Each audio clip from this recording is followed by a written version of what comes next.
Para o nosso encontro de hoje, que se intitula Normatividade, Indivíduo e Meio, que normatividade é um conceito específico que o Bianco traz, meio também, mas hoje não vai dar tempo de falar de meio. Quando eu fui preparar o material, eu vi que não ia dar, porque ele é muito mais complexo. Eu pensei, quando fui escrever, em fazer epígrafes. Seriam colocar uma epígrafe para o que a gente está, para inspirar um pouco o nosso olhar. E tem são os dois primeiros itens aí.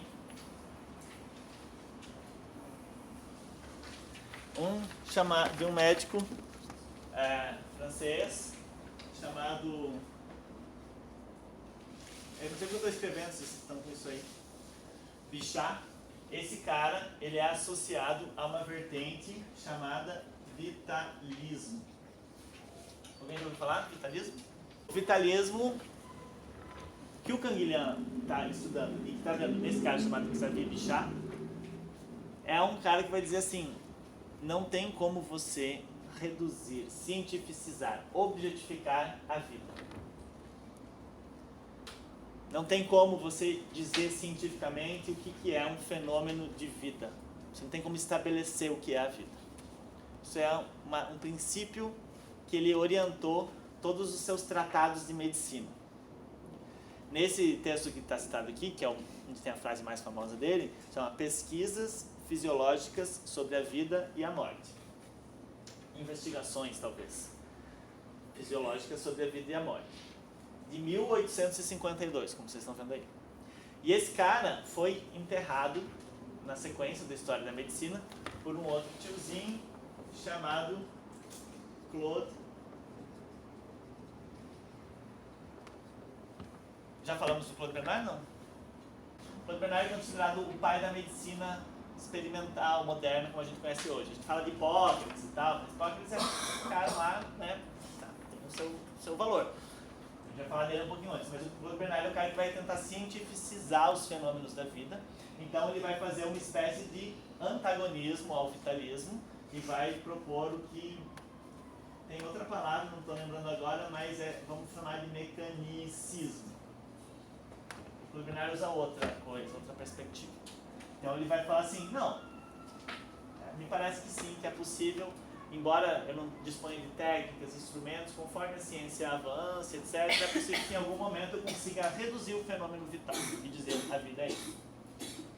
Viu? As pessoas, de maneira geral, acusam, porque é interessante você acusar alguém nesse sentido, o Canguilhem de vitalista. E por que eu estou falando da acusação? Porque pega mal você ser vitalista. Vitalista é alguém que, às vezes, é associado com espiritualista. Com alguém que acha que esse negócio de ciência não dá para reduzir o fenômeno da vida, porque a vida é muito mais do que um fenômeno biológico. E daí entra numa espécie de acusação, como se quando você falasse que não tem como reduzir o fenômeno da vida ao modelo científico, você estivesse falando de algo transcendental.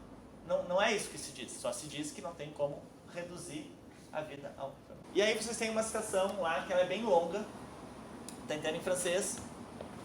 Eu já pedi desculpas por não traduzir, porque não dá tempo, mas aí deu tempo para essa, porque ela era muito importante de traduzir. E aí, se alguém quiser a tradução, depois me procura, mas deu para traduzir. Não traduzi essa, nem um pedaço. Eu pensei que tinha traduzido. Tem uma parte ali na 1 que está em itálico. E essa é uma frase que explica o que é, de maneira geral, o vitalismo. O que é o entendimento do vitalismo de vida. Que é: a vida é o conjunto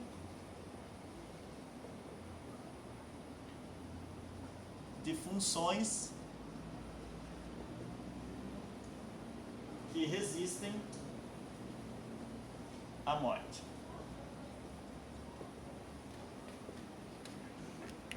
Guardemos isso nos nossos corações, porque, como eu falei no início, é só uma epígrafe. Uma hora vai fazer sentido. Resistem. Nossa, tá? Vamos prestar atenção nisso daqui. E aí, tem uma tese de uma pessoa da USP, que escreveu, olha que legal o título dessa tese de 2013 sobre Canguilhem, que é o segundo texto ali que vocês têm.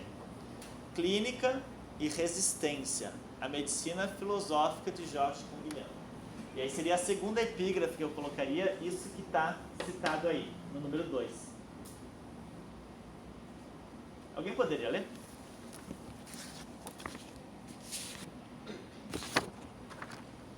Em vista disso, estabelecendo uma relação entre psicologia do comportamento,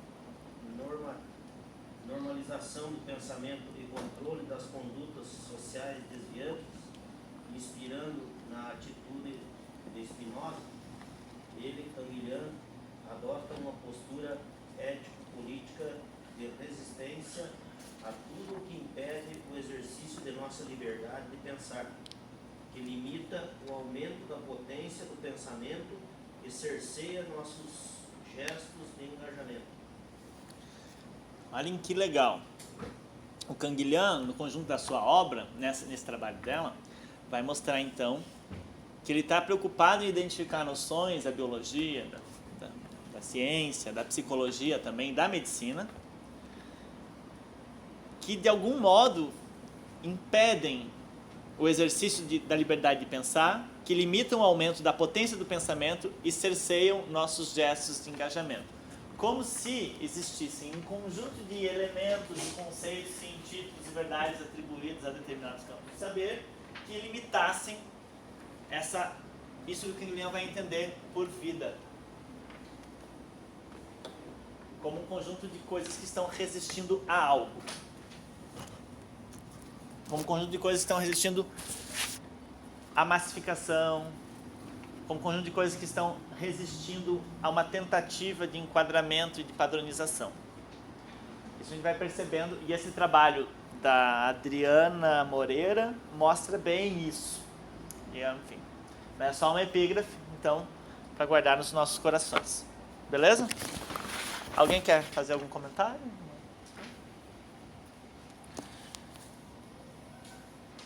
Bom, algumas questões que norteiam esse seminário. Como se constrói, então, se mantém, ou se suplanta, ou se faz desaparecer, ou se transforma um discurso que diz sobre a doença? Quais são esses que mantém, que apaga as coisas que se falam sobre a doença? Quais são os critérios que fazem com que, em determinado ponto de nossa existência, ou da existência de outrem, podemos começar a falar: isso é patológico, isso é doentio, aqui tem um erro, aqui tem um desvio, aqui tem algo que está exagerado, aqui tem algo que está diminuído. Então, quais seriam os critérios? Temos procurado sustentar, desde o semestre passado, que esse critério de certificação do que é um comportamento normal e do que passa a ser um comportamento desviante se aloca dentro de uma ideia de natureza humana formada pela biologia. Parece que a biologia é a vilã, mas a biologia só tem uma ideia, uma noção, um conjunto de pesquisas que fazem com que a gente conclua coisas sobre o que é a vida. O problema é como elas são apropriadas. Como temos visto a partir de Canguilhem, a biologia trata-se de uma disciplina que ganhou legitimidade dentro do pensamento médico. Então, dentro do pensamento médico, ele começa a se apropriar da biologia, justamente por mostrar como as coisas deveriam acontecer, como as coisas deveriam operar, de modo que o médico, o terapeuta, passaria então a ajustar o corpo doente, a alinhar o corpo doente, a enquadrar, podar ou estimular esse corpo dentro de um ideário de natureza. O Canguilhem vai usar, para isso ele vai, adoro esse recurso da cadeira com roda, ele vai usar muitos trabalhos do Linneu, que vão, e isso eu sempre escrevo todas as noites, eu acho, que é isso daqui. Não. Reino, filo, ordem, espécie. Então ele vai usar esses trabalhos do século XVIII para perceber como eles dão sustentação a uma espécie de natureza humana e como a medicina se apropria deles para então corrigir, colocar a pessoa dentro daquele campo normativo. A biologia tem esse papel justamente quando ela dá uma qualificação, uma certificação para o normal e para o patológico e dá, assim, perspectivas para as terapêuticas, para onde elas devem rumar. E aí no final da tese de doutorado dele, tem uma citação que eu coloquei para vocês, que é a número 3, é a seguinte: a atribuição de um valor normal às constantes cujo conteúdo é determinado cientificamente, pela fisiologia, então eu posso colocar aqui em vez de visquivais, colesterol. Então as constantes cujo conteúdo é determinado cientificamente pela fisiologia reflete a relação da ciência da vida, que a biologia tem, com a atividade normativa da vida, ou seja, com uma atividade de dar normas à existência. E no que se refere às ciências humanas, a ciência humana com as técnicas biológicas de produção e de instauração do normal, mais especificamente com a medicina. Então, é isso que a gente falou no início. Há uma produção e uma instauração do normal a partir desses critérios. Há o normal, então, no sentido estatístico, que é a frequência em que algo se manifesta no corpo. E há, então, um normal no sentido normativo, que é quando, a partir do dado estatístico, esse valor começa a dizer sobre, a estabelecer o normal. E aí Canguilhem fala que a biologia passa a ser uma atividade normativa, no sentido que ela fica dando normas, a partir de um dado de que, de fato, existem normas na vida, frequências que se repetem. Então tem um dado estatístico factual e irrefutável, mas isso não significa, enfim, que seja parte da natureza. E aí há um movimento da biologia e da medicina de pegar esse dado estatístico e dizer, e fazer uma e normatizar isso. E aí quando se normatiza, criam-se conceitos. Então aqui você tem, no visquivais, quais são os termos, vocês lembram? Eu lembro de uns antigos, quando estudava os manuais, que era idiota, imbecil. O primeiro feito pelo... Quem que criou esse teste? Binet, Alfred Binet, né? O primeiro cara que fez, as classificações, né, imbecil, idiota, elas estão aqui, tipo, no 30, aquele 20, etc. Então, idiotia é uma patologia de baixo nível intelectual. E aí que tem os inteligentões, né? Então, a partir do momento que eu tenho isso, aí eu dou um nome para isso, então eu vou chamar, sei lá, idiota. Hoje a gente fala de, sei lá, inferior, acima da média, enfim, é um negócio mais brando, né? Não fala em retardo, será? Não. Fala? Um disse sim, outro disse não. Talvez Déficit. Não sei. Mas a gente usa a palavra de retardo, né? No trabalho. Retardo. Você pega, então. Bom, existe retardo mental. Então, isso aqui é uma frequência. E aí a gente dá um nome para essa frequência. Então, vamos colocar retardo. E aí a gente pega essa frequência e faz uma descrição do que ela representa, então do fenômeno do retardo. Você descreve o fenômeno, dá um nome para ele. O que quer descrever um fenômeno? As coisas que o sujeito está fazendo, não está fazendo, como ele está se relacionando, como é o controle interior, como é a noção de eu, como é a noção de outro, etc. São várias descrições. Aí você dá um nome para isso, e aí esse nome, então, ele começa a dizer sobre esse sujeito, e não é mais esse sujeito que diz sobre esse nome. Vocês percebem a impressão que dá quando você cria uma patologia? De repente, então, ela começa a dizer mais sobre o sujeito do que a descrição pura e simples dele. No entanto, tem um outro texto dele chamado Conhecimento da Vida, que é a citação número 12 de vocês. Que aí Canguilhem vai fazer uma reflexão que norteia um pouco o pensamento dele. Alguém poderia ler? Número 12?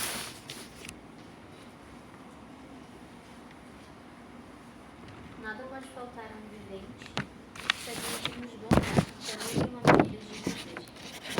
Na ordem da vida não há sucessos que desvalorizem radicalmente outras tentativas, fazendo-as parecer falhadas. Todos os sucessos são ameaçados, já que os indivíduos morrem e até mesmo as espécies. Os sucessos são fracassos retardados, os fracassos, sucessos abortados. É o futuro das formas que decide sobre o seu valor.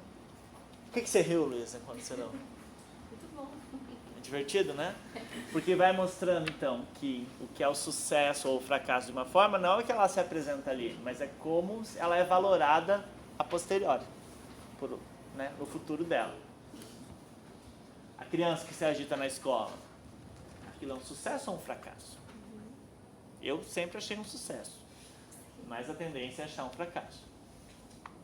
E aí o que você vai fazer? Vai tornar esse fracasso, vai normatizar isso, né? Se chama aquilo, dá um nome, não de retardo, mas de transtorno, déficit de atenção e hiperatividade, enfim, aquilo nomeia aquele comportamento, etc. É um exemplo sempre recorrente. Talvez nenhuma coisa nem outra, né? Sim, pode ser. Canguilhan nos mobiliza a seguir acompanhando o modo como a noção, então, de natureza humana, biológica, suporta a construção dos entendimentos dos mecanismos normais e patológicos.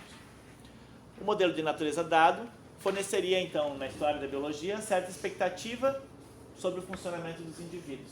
Então, a curva do normal, a normatividade, o natural, isso daqui, eu vou colocar em vermelho, porque tem que dar um destaque, que eu acho que é o grande problema da nossa psicopatologia, da nossa forma de enxergar a vida, é isso daqui.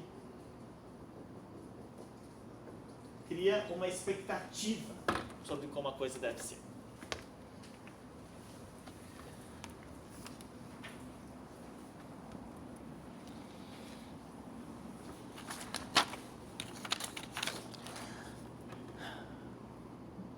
Na citação número 13, por exemplo, que vocês têm lá, ele vai comentar, num estudo que ele está fazendo sobre a história da biologia, como ela está nascendo, ele vai falar que aqueles estudos permitiam entender que a forma de um organismo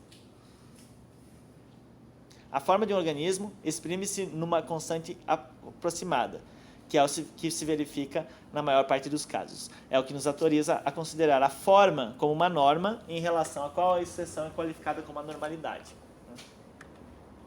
Repetindo um pouco disso. Em seu argumento, o autor lembra que a palavra biologia foi proposta por... Quem inventou a palavra biologia? Lamarck. Todo mundo já ouviu falar do Lamarck. Lamarck. Na tentativa, então, de fazer uma classificação dos animais em escalas, derivações e o que o Lamarck pretendia estabelecer. E isso é textual, não só no Lamarck, como no Linneu, como em vários autores, inclusive o Bichat, tem uma coisa assim. O Lamarck, olha que legal isso daqui, estava tentando estabelecer a ordem dos advogados. Mentira.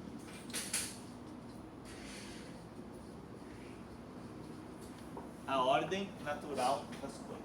Isso é textual. Tinha essa tentativa. Estabelecer a ordem natural das coisas. A própria ordem da natureza, a outra forma que ele se expressa.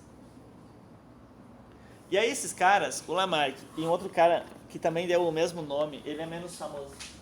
Então vamos citá-lo aqui. Como é que escreve esse nome? Ele também deu esse nome para a palavra biologia. E os dois, eles faziam uma espécie de... nas construções, quando eles falavam da biologia e quando eles falavam do papel do naturalista e do médico, então eles faziam essa divisão. O primeiro, o naturalista, seria o biólogo, né? Aquele que estaria voltado para a investigação de como os seres são em sua natureza, enquanto que o médico estaria dedicado à reestruturação, à restauração do que não é conforme a tal natureza.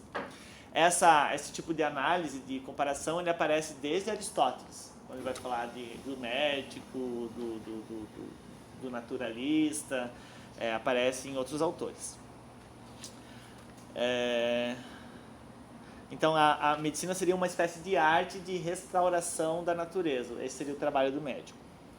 Nesse trabalho, o Foucault, citando agora Foucault no Nascimento da Clínica, indicou que a história natural se deu a tarefa de classificar, conservar, transcrever no discurso, circunscrever proximidades e vizinhanças entre os seres. A história natural lá de Lamarck, Darwin, etc. Darwin não. Mas hoje a gente estava falando que o que a biologia faz hoje é exatamente isso, né? Então, algo que os naturalistas fizeram, ao assinalar, por um lado, os parentescos dos seres vivos, aí está naquela citação de Foucault, que vocês devem ter aí, na 17, portanto, a unidade da criação, e por outro, reconhecer rapidamente que qualquer indivíduo tem seu lugar. Então, é uma espécie de uma tentativa de organização. Aí Foucault vai comentar que a clínica pede ao olhar tanto quanto a história natural. Tanto e até certo ponto a mesma coisa. A clínica vai fazer a mesma coisa que o biólogo, o naturalista. Ver, isolar traços, reconhecer os que são idênticos, os que são diferentes, reagrupar, classificar por espécies, famílias. O modelo naturalista, a que a medicina em parte se submetera no século XVIII, continua ativo. E aí, enfim, quem estuda psicanálise já viu lá os trabalhos do Charcot com relação à classificação da histeria, quando Freud vai visitar o Charcot. E o trabalho do Charcot é uma espécie de fazer uma espécie de naturalista da histeria. É muito legal, porque tem descrição minuciosa e tal, e parece dos tipos histéricas. E eu não lembro nenhum nome agora, não é meu campo de pesquisa, mas se vocês se interessarem, tem vários textos sobre isso. Tem um trabalho do Cláudio sobre histeria, do Cláudio Rubin, que fez doutorado e mestrado aqui na PUC. Capítulo 3 da história da sexualidade, vou falar só sobre o Charcot. Ah, então. Legal, né? Esse texto podia dar uma olhada. Capítulo 3 da história da sexualidade. Tem um chamado História da Histeria também, que é bem bacana esse texto. A gente vai falar um pouco de Charcot. E aí ele vai citar, então, um dos primeiros médicos, um dos primeiros classificadores das doenças, que é um cara chamado Boissier de Sauvages. E aí ele diz que esse cara tinha uma ambição de ser, está lá na citação, ser o Linneu das doenças. E ele vai falar que esse sonho não foi esquecido no século XIX, e os médicos continuarão por muito tempo a herborizar no campo do patológico. Herborizar, preparar para colocar na estufa. Mais ou menos essa a que significa. Então, vamos pegar o patológico, enfim, prepará-lo para naturalizá-lo conforme os princípios do evolucionismo.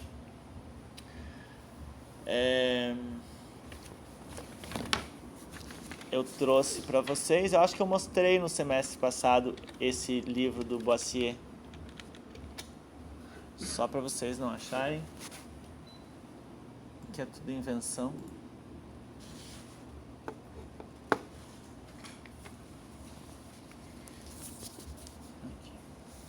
Então disso nos ocorre uma espécie de suspeita, que eu acho que orienta um pouco minha pesquisa, que quanto mais estabelecido, bem delimitado, descrito o que é a natureza humana, mais temos condições, então, para patologizar um comportamento, mais podemos reconhecer nele desvio, mais intolerantes seremos às diferenças comportamentais que rompem e emergem cotidianamente nos corpos. Aqui esse é o livro um dos primeiros caras que se dedicou a classificar a doença mental. Eu trouxe também um outro. Tem galera da filosofia aqui, né? Vocês são da filosofia? Não. Tem alguém da filosofia? Isso aqui é um programa de conversação de filosofia. Onde estão os filósofos? Eu acho que tem que aumentar aqui.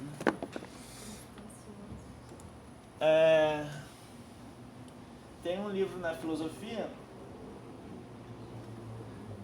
do Aristóteles chamado das partes dos animais, alguma coisa assim. E então essa tentativa de classificação ela é antiga, assim, ela não é tão recente, mas aqui tem uma espécie de vinculação então da biologia com a medicina. Essa classificação começa a ser mais estabelecida. E aqui o Boissier de Sauvages tem esse livro dele, que é a nosologia metódica. Nosologia, nosa de doença, de estudo. E a gente hoje fala em nosografia, que é para dizer o que o DSM faz. O Manual de Diagnóstico e Estatística das Transtornos Mentais são nosografias. Então, tem uma nosologia metódica, ou a distribuição das doenças em classes, gêneros e espécies, seguindo o espírito de Sydenham e o método dos botânicos. Legal, né? Métodos botânicos. Aí olha esse texto aqui do Linneu.